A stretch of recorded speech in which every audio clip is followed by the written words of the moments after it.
a partir de enero, dice el gobernador.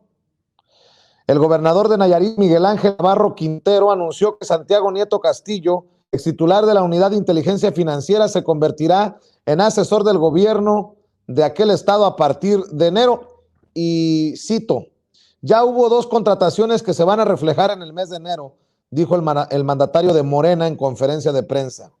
Va a estar asesorando a Nayarit Santiago Nieto. Sí, vamos a tener la asesoría de él y un grupo de abogados.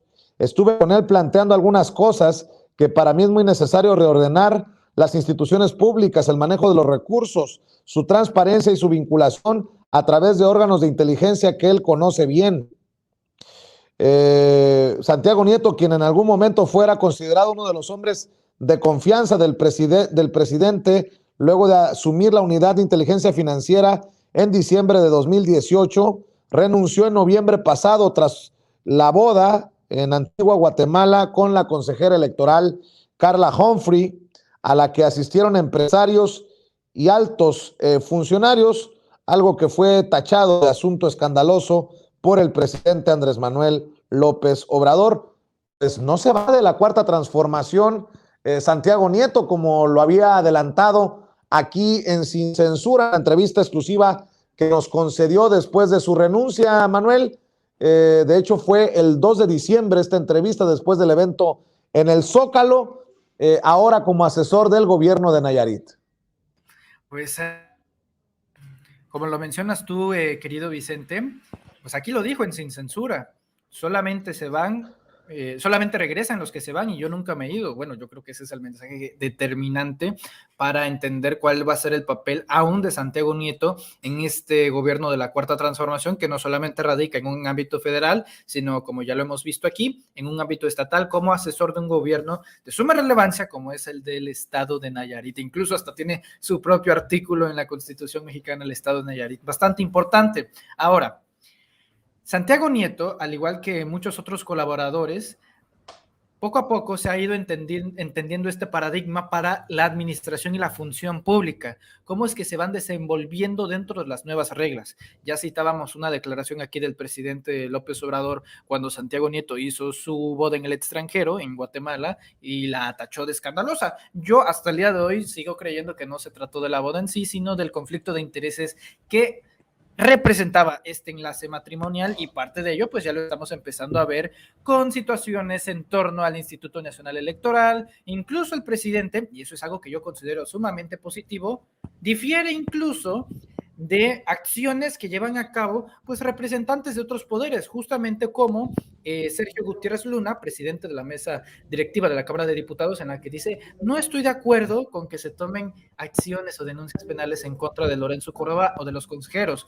A partir de ahí pues tenemos un interesante debate. ¿Qué queremos? ¿Una acción inmediata en contra de Lorenzo Córdoba o pensar a futuro? Y aquí pues vienen 2 escenarios. El primero es que sí, el presidente apoya esta acción de Sergio Gutiérrez Luna, se va a hacer la presidenta de la mesa directiva una denuncia en contra de Lorenzo Córdoba. Supongamos un gran escenario, se va Lorenzo Córdoba, es detenido, es arrestado. Bueno, en ese escenario se le da carnita a la oposición dictatorial, usó a sus diputados, Morena. Es en el escenario más inmediato, debido a que obviamente Lorenzo Córdoba está haciendo uno de los papeles más deleznables que puede haber en un instituto de tal relevancia como el Instituto Nacional Electoral. De hecho, hoy nuestros amigos de Sin Línea MX hacen un gran trabajo de recopilación y comparan las declaraciones de Arnaldo Córdoba, padre de Lorenzo Córdoba, en la cual expresa públicamente: ¿sabes qué? Yo estoy a favor del plebiscito, del acto de revocación de mandato, de la ratificación, porque al final de cuentas son ejercicios democráticos, mientras que Lorenzo Córdoba es la antítesis de lo que representaba y de lo que declaraba su padre. ¿Y con quién? Con un personaje como Carlitos Loret de Mola, donde dice: yo estoy en contra del acto revocatorio de mandato, que porque la responsabilidad de los funcionarios, sí, bla, bla, bla, bla, bla, bla, bla, bla. Hoy en día, al final de cuentas, tenemos estas 2 situaciones. ¿Qué es lo que yo veo? Un presidente que no quiere que en este momento haya repercusiones legales para Lorenzo Córdoba, como una denuncia penal, porque el simple hecho de que no quieran que se haga la revocación de mandato, a pesar de que ya es un mandato constitucional de la Suprema Corte de Justicia de la Nación, eso le da hincapié a plantear una reforma electoral con todos los argumentos del mundo. Si hoy cortamos la cabeza de Lorenzo Córdoba en el sistema judicial, la va a reemplazar Ciro Murayama. Vamos a tener el mismo efecto que pasó en el Trife. Se fue una rata, pero va a quedar una ratota. Entonces, ¿qué esperamos? Mejor tenemos todo el raticida, que sería esta reforma electoral, remueves toda la maquinaria del Instituto Nacional Electoral y vas a tener a un órgano renovado.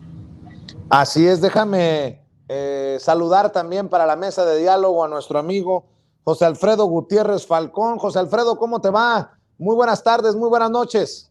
Hola, hola, ¿cómo están? Deseándoles felices fiestas desde Monclova, Coahuila, mi ciudad natal, a sus órdenes y contentísimo de estar una vez más con el público de Sin Censura. Gracias, José Alfredo. Pues aquí el tema que empezamos a dialogar, a conversar con Manuel, el tema de Lorenzo Córdoba y cómo el presidente Andrés Manuel López Obrador se opone a los procesos judiciales contra los consejeros y las consejeras que votaron por aplazar el proceso de consulta popular de revocación de mandato. ¿Se equivoca el presidente? Yo creo que está para el análisis, para el debate, José Alfredo. Sí, pues bueno, tenemos que recordar que Andrés Manuel López Obrador está cogobernando con el pueblo de México, y en ese sentido yo creo que el presidente no se equivoca en virtud a que él siempre se cerciora de que el pueblo esté sumamente bien informado para tomar una decisión.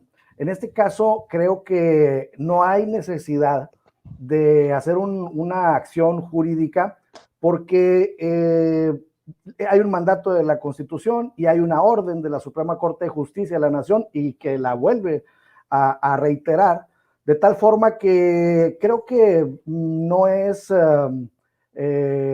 urgente, no creo que sea necesario, porque va a caer todo por su propio peso y ya es una cuestión entre el Poder Judicial y el INE, y pues bueno, por ahí también podría entrar el Poder Legislativo, pero denunciando a los consejeros del INE, pero siento que en el caso de nuestro presidente lo ve un tanto cuanto innecesario, porque, como bien decía Manuel, es darle un argumento a la oposición, y por otro lado, pues es una lucha ganada si nos acordamos de lo que se dice en el libro de la guerra, en el arte de la guerra, las mejores batallas son en las que no se hace nada, y en este caso son las que se ganan sin disparar una piedra o sin tirar una bala, y en este caso creo que coincide, ¿no? O sea, porque Andrés Manuel López Obrador tiene el tablero ganado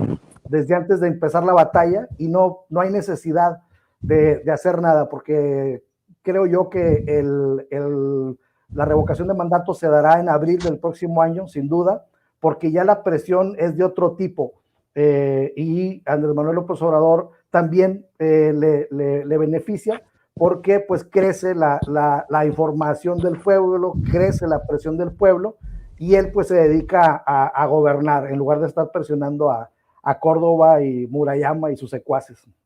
Así es. Queridos amigos, déjenme también saludar a otro miembro de esta familia. Saludo a Miguel Martín Felipe Valencia. Querido Miguel, ¿cómo te va? Muy buenas tardes, muy buenas noches. Buenas noches, Vicente. Buenas noches a Manuel. Buenas noches a José Alfredo. Qué gusto de estar otra vez aquí en una mesa más de Sin Censura.